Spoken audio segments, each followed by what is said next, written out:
back to Quag Keep by Alice Norton. Continuing chapter 6. Those who follow. Had he been an adept, Dean returned, they would not need to cover the ground physically at all. And yes, the constant maintenance of any spell, especially if the worker has not all his tools close to hand, as did the wizard who drew us into this misbegotten venture, is not possible. But he will be gifted enough to smell out any ambush. Unless, the girl pressed on, it takes all his concentration and strength to hold the spell of an illusion. For the first time, Nail looked at her as if he really saw her. Though he had showed antagonism towards Gulf, he had refused to notice Yvel at all. Perhaps the near-giant berserker held also a dislike for Amazon Clan's force. How much truth in that, he now rumbled, speaking at a large, as if he did not quite know to whom of their party he should best address the demand. It could be so, acknowledged the cleric. To maintain a blockage illusion is a steady drain on any spellcaster. With our illusion in turn broken, we should be easy meat, Milo pointed out. Not only for an open attack, but for some spell cast. The way before us is open country. Therefore, he must make some more move to halt pursuit. Let Ingrid in the morning lead on with Dean, Weirmek, Gulf, and we of the sword wait, Yvel nodded. There are excellent places hereabouts to set an ambush. Milo's protest against her being a part of it was on his lips, but died away before he betrayed himself. Yvel might be a girl, but she was a trained warrior, even as were he and the berserker. Though he did not deny that the other four of their party each had their own skills, he was uncertain as to how much those would matter in a business that was a well-known part of battles he had been bred and trained to do. Good enough, Nail responded heartily. Tonight we shall divide the watch. I go now to relieve Snakeskin. Oh, good lord, dude. Milo would have objected, but the berserker had already left their improvised shelter. Ingrid raised his head as the swordsman moved to follow Nail. Words do not mean acts, comrade, the elf said. There is no love for Gulf in him, but neither will raise hand against him. Remek nodded and turned. Dean seemed to have sunk into a half-exhausted sleep, huddled beyond the fire. We are bound, the bard tapped the bracelet in his arm, so bound that each of us is but a part of a whole.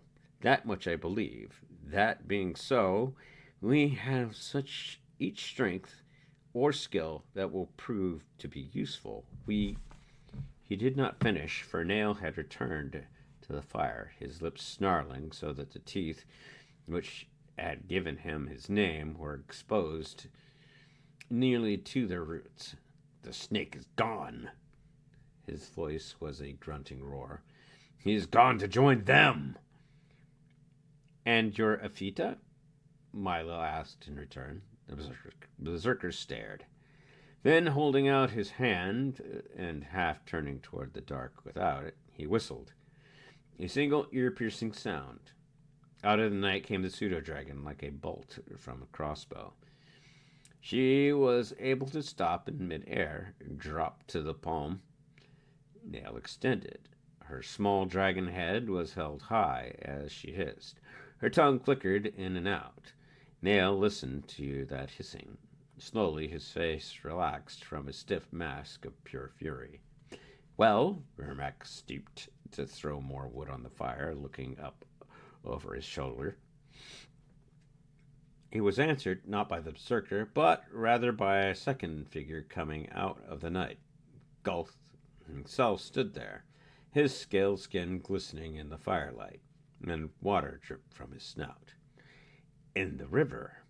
Nail did not look at Gulth. Lying in the river as if it was a bed, just his eyes above level.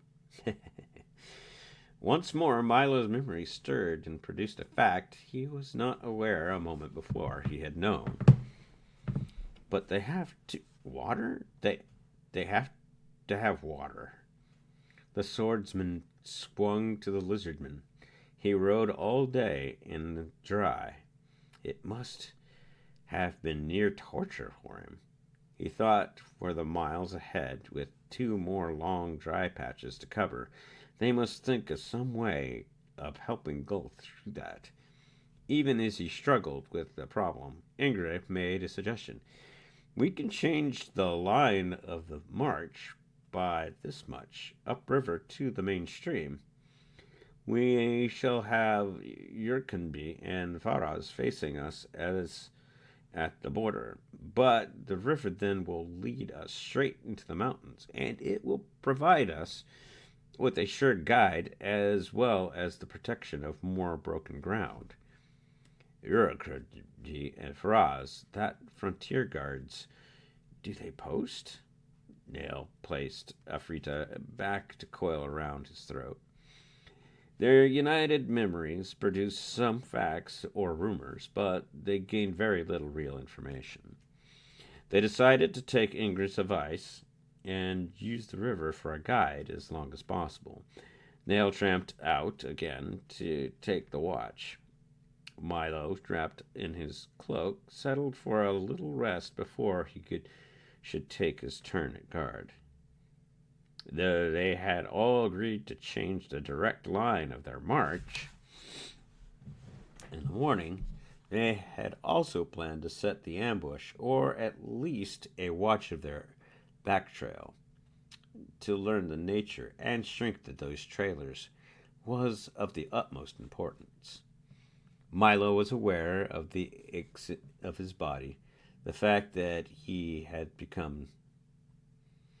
been 24 hours or near that without much sleep. He shut his eyes on the fire, but he shut his mind to the doubts, surmises, and attempts to plan without sure authority or control. It seemed that he could, for he did not remember any more until a hand shook his shoulder lightly, and he roused to find Nail on his knees beside him. All is well, so far, the berserker reported. Milo got up. He had certainly not slept away all the aches beyond the fire, to which Nail must have added fuel, for others slept. The night looked very dark. He pushed past Weirmac, who lay with his head half pillowed on his bagged tarp, and went out.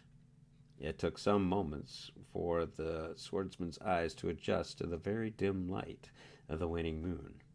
Their mounts and pack animals were strung out along the picket ropes a little farther north.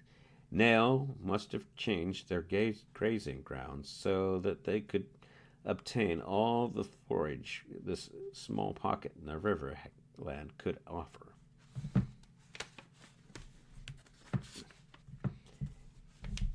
A wind whispered through the grass loud enough to reach Milo's ears. He took off the helmet and looked up into the night sky. The moon was dim, the stars visible, but he found that he could trace no constellation that he knew. Where was this world in relation to his own? Was the barrier between them forged of space, time, or dimension? As he paced along the lines of the animals, trying to keep fully alert to any change in the sounds of the night itself, Milo, for the first time, entirely alone. He felt a strong temptation to summon up fragments of that other memory. Perhaps that would only muddy the impressions belonging to Milo Joggin. And it was the swordsman who stood here and now, and whose experience meant anything at all. So he began to work on that Milo memory. Shifting, reaching back, it was like being handed a part of a picture, the rest of it in small, meaningless scraps that must be fitted into their proper places. Milo Joggin. What was his earliest memory? If he searched the past with full concentration, could he come up with the answer to the riddle of the rings? Since Steve Dean's discovery, he had moments of acute awareness of them, as if they weighed down his hands, sought to cripple him. But that was nonsense. Only there was so many holes in that fabric of memory that to strive to close them with anything but the vaguest of fleeting pictures was more than he could do. More than he should do, he decided at last. Live in the present until he had to the end of the quest, he accepted that all Hista had told him was correct. But there again, how much had the wizard influenced their minds? One could not tell, not under a gaze. Milo shook his head as if he could shake such thoughts out of it. No doubt so much was to weaken his own small powers. As a fighting man, he knew powers that were not founded on temple learning or on wizardry, but on the basis of his own self-confidence. That he must not do. So, instead of trying to search out any past beyond that of his calling, he strove now to summon all he knew of the details of his craft.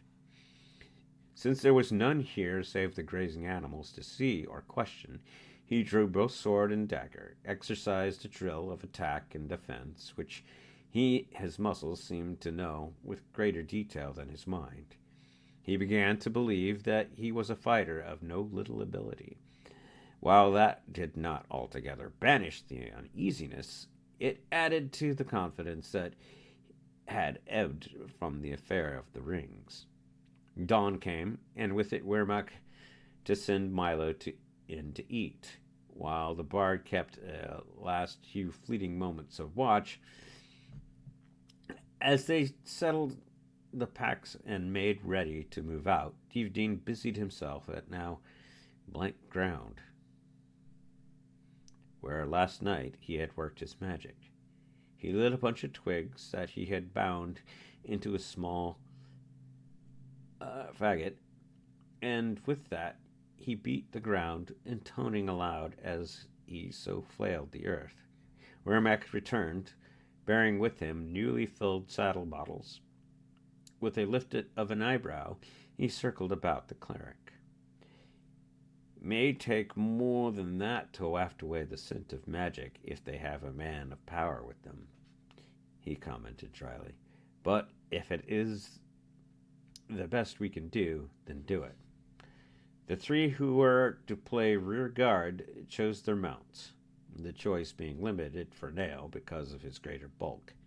He could not hope for any great burst of speed from his, only the endurance to carry his weight.